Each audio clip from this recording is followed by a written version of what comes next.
All right, so the first thing I want you to do is take out a sheet of paper and a pencil, and I have a skull here. And I want you to tell me, on the skull, what is that bump in the back of the head called? Write that down, don't say it. The bump in the back of the head. Number one, the bump in the back of the head. Then number two, when I look from the side of the skull, I got the jawbone down here, the mandible, and where that goes in, right behind it is the ear canal. And then right behind that, we got a bump. That's bumpy bone. If you push on your own ear behind the ear, it hurts a little bit if you go hard. And what is that bump called? The bump in the back of the ear. And then after that, I'm going to turn the skull upside down for number three. And I'm looking at the roof of the mouth. But I don't want the front part of the roof of the mouth. I want the back part. So if you look at your list, there is bone to that. It's a bone. On the test, I ask for bone. You give me the whole bone. I ask for landmark. You give me part of the bone, like the bump in the back of the head was a landmark. Or I ask you for muscle. So I want you to tell me the bone in the back of the roof of the mouth. A little hint, the front portion has the same name, but it's part of the maxilla. Now we'll place this skull down, and then we're going to take the vertebra. So when I look at the vertebra, generically, I always take the big one. And so on this vertebra, we got a front big piece, that's the body. When I go, that's the anterior side. When I go all the way to the back, I got a bump that sticks out. I can feel it on myself. What is that bump called? The bump in the back of the vertebra. That's number four. The bump in the back of the vertebra, number four. And then from there, this is a good name, and I forgot to lecture on it last time. But I take the breastbone, the sternum, and the bottom of the sternum is a tip, which is a really sharp bone, actually, that you have to be careful when you do the Heimlich maneuver. When somebody chokes, you want to make sure you don't break that thing. So you go underneath that and push inward from underneath. So that's a very important part. What is that tip called? It's a landmark. The tip at the bottom of the sternum. The tip at the bottom of the sternum. What's that called? Good. Then we can go to the upper extremity for a couple terms. And I want you to tell me that that's the arm. On the shoulder blade, what is the tip called here? When you take the spine of the shoulder blade all the way to the end, and you're looking at the end, which is right here, the tip of the shoulder. So at the end, you follow the spine of the scapula, shoulder blade, and all the way to the end. What is that thing called at the end that then makes a joint with the clavicle in the front? Right here, this one makes the joint with that. So that's good for the upper extremity right now. We'll run through those a little bit fast. But today we're going to do the muscles of the trunk, so I'm going to have the bumps that are closest to the trunk that I want you to refresh. When I look at the pelvis, this is a good model because you have the spine coming down and the sacrum at the bottom, and then the two hips on the outside that come out. Like it sits like that in the bottom. What I want you to tell me as the next term, which is number what?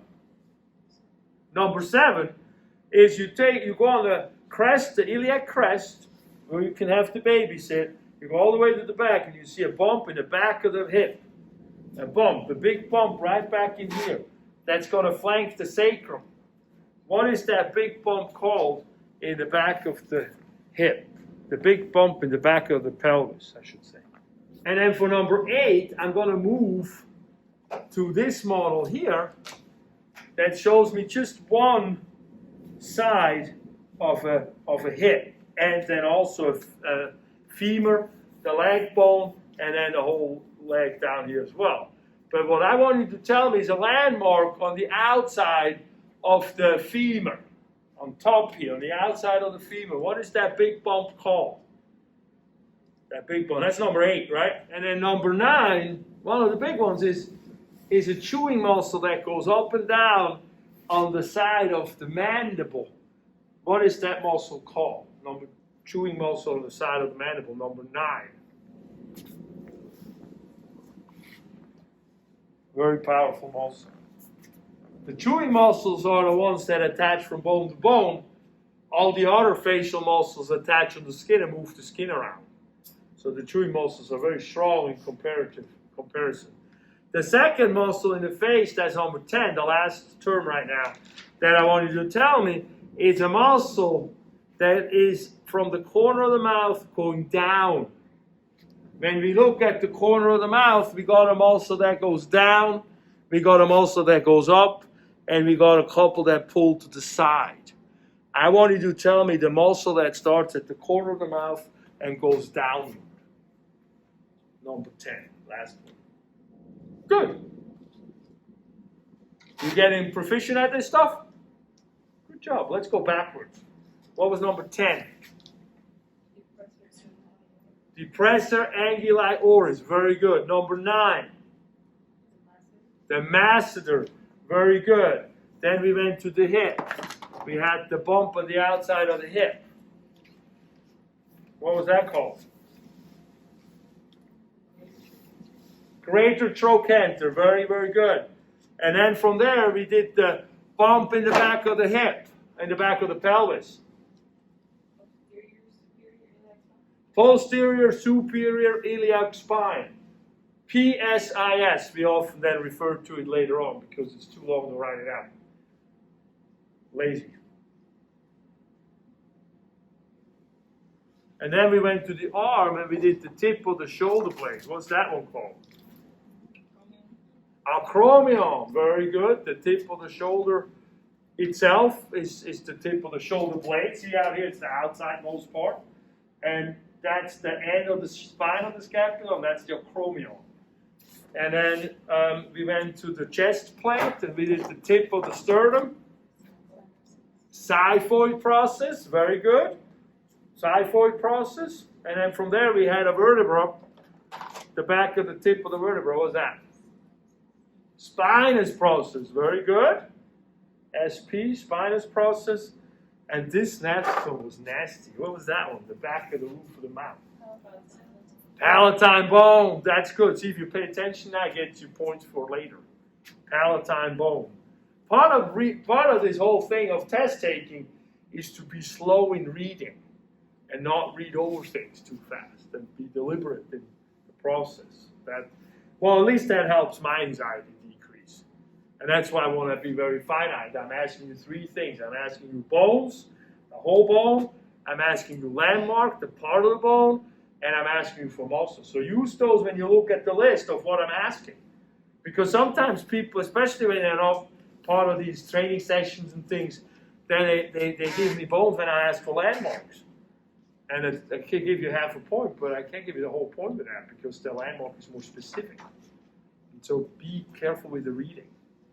And then we had the bump behind the back of the ear. What was that called? Mastoid process. That's a good one. Always a good one. And then at the last, the first one was the bump in the back of the head. External occipital protuberance. Very, very good. All right, you guys. That's fantastic. You seem to be getting the hang of this. Is that right? You seem pretty confident. That's good. Those are not easy terms. So now we're going to do the trunk muscles. And if you look at your list, I got them at the 3rd column at the bottom. So it's right. We did everything up through here now. So we did the majority of terms with all of these and then all of this. Now we're going to do these few. So that's why it's not that many. And so from a terminology perspective, you guys are good. So keep the terms going. You're good. And now the next part, of course, muscles are a little harder to understand. And the muscle functions by shortening, by contracting. And that shortens, and then we move the bones around. And so we talked briefly before about the different parts of a bone, of a muscle. We talk about the attachments, we talk about the origin, the insertion, and put it as OI and then A, the action, just the same space. I'm not always writing it out. These two are attachments in the bones. The action is what does the muscle do? How does it move the bones when it contracts, meaning when it shortens? And so if you are, I know a few people or a bunch of people are a little confused about these origin insertion. At the end of the day, the most important thing is that these are muscle attachments. Then we can differentiate between an origin and an insertion. And the origin, I remember, sort of always is where the muscle stations, where the muscle starts. Because when you look at a muscle function, you generally have an arm here, somehow complicated, there we go. You generally have one part of the muscle, let's say it's the biceps that does this. One part is stable, doesn't move, and then the muscle goes from that part for the foundation to another body part, that it then moves. So in a biceps, brachii, that, should have some. That muscle goes from up here. The shoulder doesn't move when you bend the elbow. So the shoulder part of the biceps is going to be the origin. And then where it goes to the bony insertion that it moves, the bony attachment that moves, and then that would be the insertion. All right, does that conceptually make some sense? So if it's not easy, don't worry too much about it. Just know it's a bony attachment. Because I don't need you to know it for the test. And the test, I just need you to be able to point to it and say, which one is this? And which one is this? You don't need to know all of that. But you need to know all of that to understand what it does. And so that's and then the action is what happens. So the first one we look at is the trapezius. And the trapezius is a fantastic muscle. It's a big muscle. It's on top. Excellent. So the trapezius, let's see what we got here. We got these half bodies. These are really cool. If I put it here, oh boy. That's going to be good on the video. So when you get these, just take all the guts out, although we don't really look at the muscles on the inside today. We're going to do some of that next week. But when I look from behind, I got a very good trapezius right here. The trapezius goes all the way up to the head and then comes out to the shoulder and goes around the shoulder. From the shoulder, the spine now of the scapula around the acromion. That's why we did the acromion in the quiz, in the drill. To the front of the sternum a little bit. So it really wraps around his whole shoulder. So that's whole thing I'm grabbing. That's trapezius muscle. And then it goes from these parts, then all the way up to the back of the head, the EOP, which is what we just had as term number 1. And then the spinous process is all the way down to the connection between the thoracic and the lumbar spine. So all the way down to the lumbar spine. It's a big muscle. It's a trapeze-looking muscle. So often the muscle name is how does it look? And so one place, how does it look, is the geometric sort of form. Like a trapeze is this kind of geometric form with the parallel sides. We also have rhomboids back in here, which you can't see it, which we're going to talk about next week. Because today we do the trunk, and the next week we start with muscles that anchor the shoulder into the trunk, and that comes into play. So some muscle names are named by the way they look. And so that's really when you see all of these descriptions, EOP, nuchal ligament, SP, acromion, spine, scapula, that's all of that. You want to visualize that. The wording is sometimes really, that's fine. But you want to visualize it from the back of the head, all the way on the spine, this is all the way down to about here, and then out to the shoulder blade, and wrap it around to the front of the shoulder blade. And then all of these are the terms that we technically use for that. But you want to visualize it, then you get an understanding. And so when you think about what does this do, if this contracts, so the trapezius, first of all, the trapezius is one of those muscles that moves a few things. It moves the head around when the shoulder is stable, but when the head and the spine is stable, it moves the shoulder around. So technically now we go like, well, that doesn't make sense with origin and insertion. So technically we have an argument. And so we could say, oh, it reverses that. Whoever is stable, the origin and the insertion reverse. So they're not necessarily fixed as pieces of knowledge. And so don't go too deep in that rabbit hole, but just if it doesn't quite make sense, you know there is sort of a twisted logic to the whole thing. Just in case you start reading books, it's like, well, that's the opposite of what he said. Because sometimes in anatomy, it's a little twisted that way. So anyway, if I contract both sides of this muscle that way and that way, I'm going to bring the head back. So that's extending the head. If I only contract one side, I can bring the head to that one side. I can visualize that when I know where they're attached, right? Can you see that? If I contract here, that head will tilt over to this side. Again, contraction means shortening of the muscle. You bring both ends where the muscles attach closer together. And then rotate to the opposite side. Yeah, it tilts this way, but the way it's angled, you can see it a little bit better here. Oh yeah, just put that, sorry. The way it's angled here, like the front here going here, it can, when that contracts, you can see how that can turn the head from that biomechanical direction.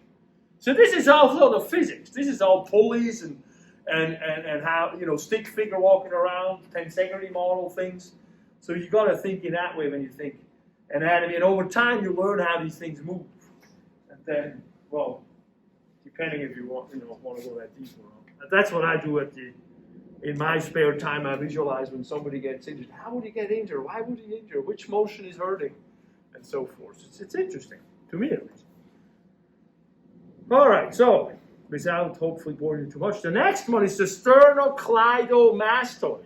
So the sternocleidomastoid is right here on the side. And it goes from, and look at this name, it's a long name. People freak out about it. It goes from the sternum, which is the breastbone, and the clavicle, the cleido, which is the clavicle, to the mastoid process. Mastoid. Sternocleidomastoid. And in short, we call it the SCM, as when we just refer to it over time, and we're tired of that long name. But that's a really cool muscle, and you can point out that. And so here's the origin and insertion right there, the attachment, and you can see this muscle. You can see any muscle if you oppose its action. So if I have a muscle that here, this muscle extends the head. That's also interesting. This muscle, you would think, why would that tilt the head back, which is extending the head? Because if it pulls, you would think it'd bring it forward. So that's a little twisted, but you gotta think there's a rotation. Like in a wheel, the center of the wheel doesn't really move, but everything moves around that center of the wheel. And so the center is kind of where the ear is. And so you have a rod sticking in and out of the ear, and then you can understand when you pull track this, the head will go backwards. So that's where you gotta, that sometimes if it's a little weird sounding, you just gotta start, ask me questions. We can talk about it if it doesn't make sense. But one of the things you can do is this muscle, when one side contracts, it rotates the head to the opposite side. It does a similar thing that the trapezius does in the back. But you can oppose that function, and you can hold your head and pretend you try to push it over and rotate, and then the muscle starts coming out, and you can feel it contracting. And you can sort of, a lot of these muscles you can feel. This is one that's easy to feel because it's sticking out. Clinically, this is very important because a lot of times people with headaches, this muscle is really tight and it has a lot of drainage in here. A lot of the blood from the head drains, and so you can get stuffy in the head with blood because it doesn't drain as fast. So we do some trigger pointing and try to loosen that thing up a little bit. But see, muscle contracts often when you have the joints that it crosses or that it goes into. Those bones are a little bit misaligned, and that makes them also tighten up. And so that can be part of the problem. So that's a cool one. The next one that I have on the list is the scalene. And the scalene muscle is, the name is from scales in a fish. And so it's like a muscle that sort of like has layers. Like, there's a lot of line involved, but it looks like scales on a fish to some anatomy people. And so that's where the name comes from. It's kind of a cool name. And it's clinically interesting that way because it's these muscle layers that go up and down. And in between them, we have this nerve that comes out. So the nerve and the scalene is attached to the front of the vertebrae and then into the rib 1 and 2. And if you have any problems with your upper extremities, you use those a lot, the shoulder blade is anchored into the rib cage, up there as well. And you have a lot of people, they're typing, holding the elbow up. That's why it's in the ergonomic eval, I have that elbow thing. Because if you have to hold the arm up, it's up here. And the arm is attached to the shoulder blade. You see that right in here. The arm here is attached into the shoulder blade. The shoulder blade anchors into the rib cage. So everything you do here yanks on that rib cage a little bit. And then over time, it wears out a little bit. People get stiff here. A lot of people actually hurt it here a little bit. Sometimes, and when I palpate, it's like there's a step down on one side is fine. And so these bones move a little bit, and then the muscles that attach to the ones that are a little bit, injured that way because we overdid it, so to speak, they tighten up. And when they tighten up, they squeeze this nerve, and then people think they have carpal tunnel. Because when you squeeze a nerve anywhere along its pathway, and the nerves go from the brain out, but they also go from the body in and tell the body what's going on. So feeling things are from the body out, from the body into the brain. And when the body, let's say the nerve gets squeezed along a pathway from where the nerve ending is. You're thinking of negative feedback loop, the nerve ending is, to where the nerve goes to. So if I have a problem in here, the brain thinks the problem is down in here. Because the nerve is just a cable, and it will think in the brain, the mapping is that it says, oh, that thing comes from that endpoint there. And the flashlight goes up, and you think as a patient, it's like, this is the problem, even though it's somewhere along the line. And so in the old days, this is very important, because in the old days, we go and cut open here for surgery in the 80s. Carpal tunnel surgery. How many people had that? Didn't do nothing. Sometimes it's great, but a lot of times, and that's why I'm talking and proselytizing about this stuff, because surgery should be last, not first. But, sometimes you need it, that's fine. There's no discussion about that. But if you have, a system that likes to cut because the insurance pays really well for cutting, we as the patients have to be a little bit diligent because we're the ones cut. The surgeon don't care afterwards. Surgery was a success. The patient's dead. And it's just caution. I mean, if you have questions about that stuff in the muscle, bone, back things department, just shoot me a text and I will talk about it. I don't want you not to have these interventions, but I want to make sure you don't get unnecessary interventions. Anyway, that's the scalings. The scalings are kind of cool. So then from there, we go, I have a bit on the videos, you have a bit of work, information in the front of the muscle, the neck muscles. Those are kind of cool. I don't have them on the list. I don't need you to go memorizing them, but I bring them up in the videos because I want to have you understand them as well as possible. Those are the ones that get injured with whiplash. That's why the front neck muscle strengthening is important with a neck retraction exercise. And then we have a few more layers in the back. We have a deep layer, the suboccipital muscles. They're right deep underneath here. They're interesting because they're connected with the eye. And when we move the eye, they work a little bit. And the whole back, from here all the way back, is one continuous sort of rubber band fascia, they call that in the body, the white stuff that all connects. Have you ever taken a step up and you miscalculated how deep that step was? And it like jerked you up the leg a little? That's fascia contracting. So that's faster than nerve energy. That's like the speed of sound. And so the suboccipitals, the back line they call this, is a very important part for back pain and all of that stuff. That's why when somebody has back pain here, I always check the feet, I check the hammies, I check this, I make sure everything is not tense. And then where it's most vulnerable, it just hurts because that's where it breaks. But everything builds up to it. That's why when you have, very often surgeries don't make sense because you can't just cut something out. You got to make a structure better when it comes to muscle and bones, not just cutting it out. And then we get into one that is on the list, and that's the erector spinae muscle. And the erector spinae muscle are really hard to see here because they're out here. They're cut out on the model here.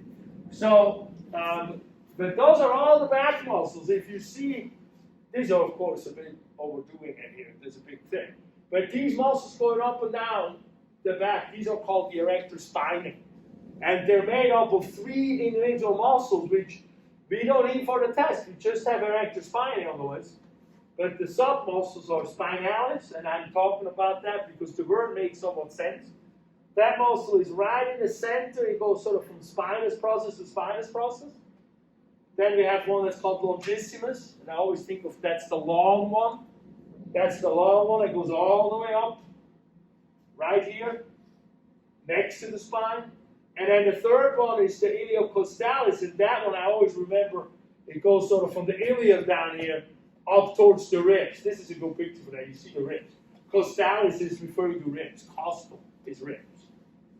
And so that's how but you don't need for the test, you just say the erector spinae and be good with it. So that's, because they're really working together, just a little bit different. And a lot of what they actually do is when you bend forward, they hold you up, so you don't fall forward. But that's also why it's very bad to stand too long like that, because at a certain angle, those muscles stop working. And so then you're just holding on fascia. You see a lot of, people do gardening like this or something, and then they stand up, it's like, oh my God, my back is all, It's like, yeah, because you're supposed to use your hip joint, not your back joint. If you go down. Oh, somebody told me that before. Okay, from there then, we can go and turn the body around, and we can go into the intercostals, wherever those are on the list. They are, after the erector, is the external, internal intercostals. So if I look on costal means ribs, right? So intercostal is in between the ribs. So those muscles are in between the ribs. So we got 2 sets. We got an external and we got an internal. And the external intercostals, now look here, what they do is they raise the rib cage up like that a little bit. When you look at breathing, I should maybe introduce it that way. When you look at breathing, you're having lungs in here, and the lungs are attached to the chest wall. They're like suctioned onto the chest wall. And so when we increase the volume of the chest cavity, either to the outside or downward, we bring the lungs with them, and that creates the suction. And so you have a volume and you decrease the pressure with the suction, air needs to flow in. Because the outside and the inside wants to be balanced out from pressure perspective. And so if we make this bigger, we breathe out, and we make this smaller, we exhale. Breathe in, and then breathe out. And so we can raise the chest up. And so the external intercostals do that. They're attached on the upper rib, the lower part of the upper rib, a very complicated sounding thing. And then they go to the upper part of the lower rib. And when they contract, they bring the ribs up like this arrow. That brings them up and out. That makes this bigger, so air can come in. The internal intercostals do the opposite. They are attached to the lower rib at the top portion and go to the upper rib on the lower part. When they contract, they compress this rib cage a little bit. And so most of the function of breathing is an active inhalation. The exhalation is mostly passive. But we do have forced breathing versus just passive breathing. You go running, you're going to have a forced breathing. You're going to get all the muscles involved that can bring that chest cavity up and out. And then we also compress the chest as much as we can to get rid of all the air and then be able to bring more in. And the internal intercostals do that active breathing out process, that compression, when the ribs get pulled down and in. So that's that. External intercostal, internal intercostal. If you look at the model, please don't fall. It's a little twisted. When you look at the model, you can see on the chest plate, you take a chest plate, and you can see between the ribs. You got the ones on the lateral side, the outside. They are on the outside if you look close. They go this direction. That's the external. And then on that next to them are more, underneath them, and those would be the internal. So that's the only place where we can see that. External, internal. Which means I have to use that as a landmark if I test it. Then, after that, we have the diaphragm. And the diaphragm is really heck of cool. took the diaphragm out of this thing because it's underneath the lungs. So the diaphragm now is a muscle that is attached down in here on the underside of the rib cage. It reaches up into the chest cavity. And when that contracts, it goes down and it enhances the volume of the chest cavity inferiorly. And so that's really powerful in terms of making the volume bigger and bringing air into the chest. And so I like this picture because you see the attachments are all along the rib thing, and then the tendon comes together. This is looking from underneath up.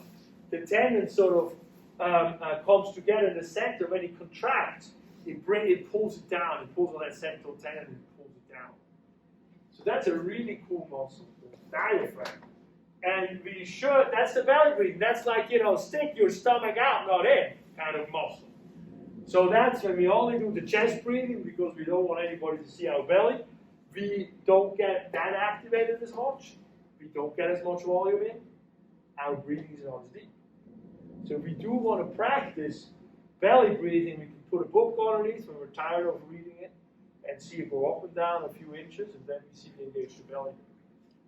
So then we know we engage the diaphragm in the breathing. It's important to get oxygen into that system. It's helpful to think. Oxygen is helpful to think. And so on the model, you can see that on the lungs, you see this muscle tissue. That's the diaphragm. That's the representation of the diaphragm. So when we look at the abdominal area, now we got this here. We have a few terms here that I want you. The first one is linea alba. See that there? Linea alba underneath the diaphragm, that next term. And the linea alba is that tendinous thing here, goes up and down in the midline. That here, right here, that's the linea alba. Sometimes when we're pregnant, we get a diastasis recti, it pulls a little bit, and that can be hard to then bring back, so that's a lot of work. But that's the linea alba. All the muscles can attach into that and anchor into that. So that's a pretty good structure to have. The next term there is now we're going into, well, let's go from outside in. The first muscle, the top layer is the rectus abdominis. That's the six-pack layer muscle. That's that six-pack muscle. Not, or whatever, how many packs. 9 is a 10 at this point. And what's cool about that muscle is it goes from the pubic bone all the way to the xiphoid. That's why I brought the xiphoid in. And it has these cross inscriptions. And so each muscle is attached onto tendons and then separated. So each of these long muscles is actually 4 different muscles. And when they contract, they pull on each of those ends. And together, they're really strong that way. So that's important. The other thing that's important about this muscle, if you want to make a six-pack, be careful. Because if you do sit-ups and you go too far up, you engage this muscle in here.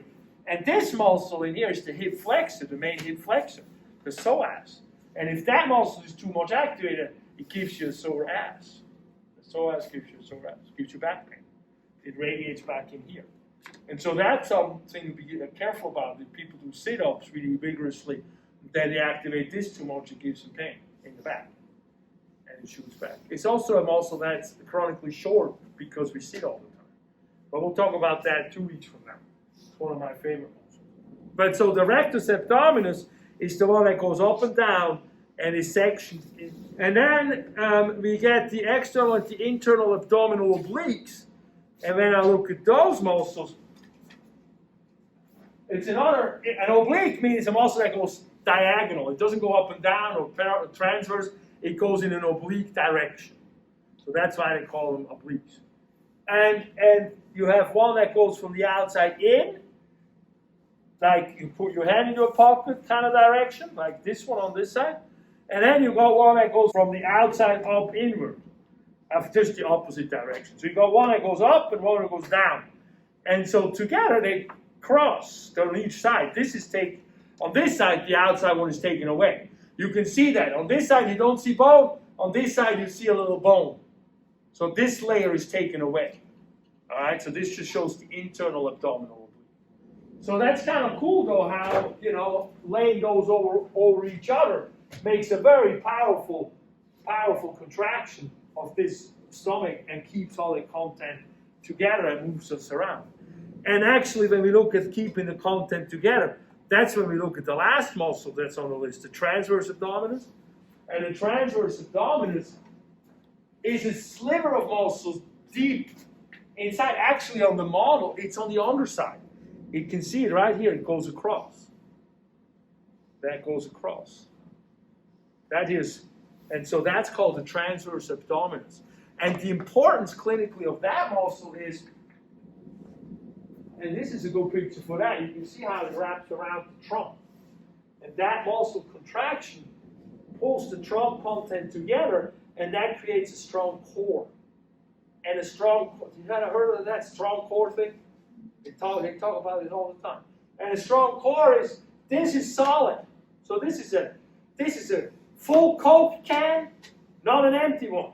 This is solid. And what the point of the solid is, if this is solid and I do something with my extremities, they come out of a solid foundation. If this is not solid, then you're going to start walking like that, and doing things, and everything moves and everything wears out real fast because there's so much excessive movement over time. So that's one reason why the core is important. And this is one of the more important core muscles. So, if you have a weak core, go do some of these. Or just simply brace the abdomen whenever. You should do that anyway. Whenever you lift something heavy, just get in the habit of bracing that puppy, because then you're protecting your back. And it's not just like, look, and then everything falls apart. All right, so those are the terms that I have for this section. There's not that many. Does that help a little bit to talk over them? Good, then let's go to the table. All right. Let's take out a sheet of paper. We'll just go through a few of these terms. You guys did really good with the skeletal terminology that we went through before. In the pre-drill, we'll pick up some of that next time, so keep studying those terms, or make sure you understand them. You don't have to memorize them, but understand them. I also always want to make sure I point to, on the lectures, I point to these pro study tips, and the cadaver video clips can be very helpful. There's a list of them all here. It's a Dropbox file. I also show cadaver videos on each of the muscles as we go through them. So if you see here, trapezius, you click on that, it goes through a video specifically to the trapezius. It's about 30 seconds long or so. It shows the trapezius on a cadaver, and that's for some people, many people, is a very helpful way to visualize it.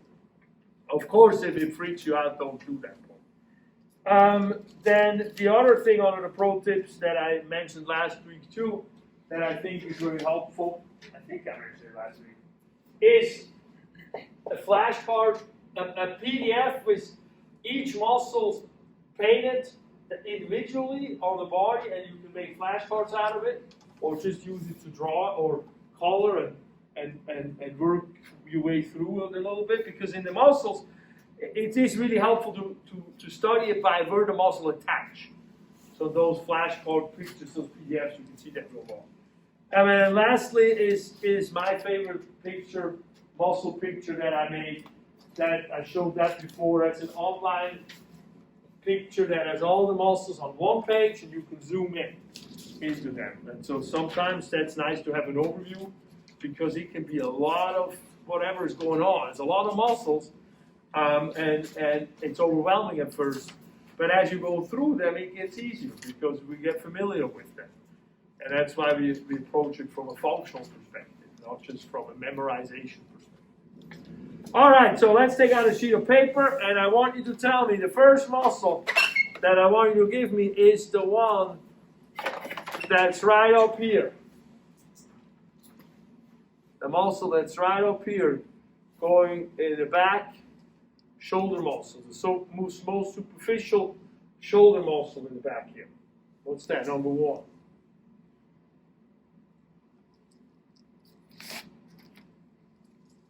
Number 1. Number 2, I want you to tell me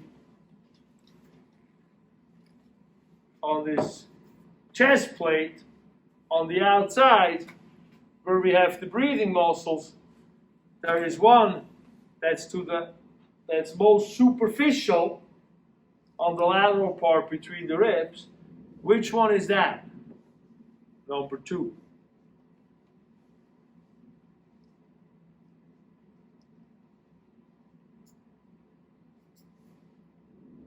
And then number 3, we're going to stay right here. We go to the stomach. And we have these 2 muscles on the side. This side shows the superficial one. This side shows the deeper one. You can see that because you see a little piece of bone here. On this side, you don't. In reality, they're both on both sides. So make sure, I didn't mention that in the lecture enough, or at all, that these models, they've taken some away. Like here you see, these superficial ones, they don't show any ribs. On this side, they've taken the superficial ones away so we can see the muscles underneath them. So that's bodies come in layers kind of thing. That's one of the harder things with muscle layering. Which one you're actually touching because there's layers. So what I want you to know as number 3 is the stomach muscle, the abdominal muscle that's on this side here. That goes, the fibers go upward from the outside in, but upward. See the opposite side then over here.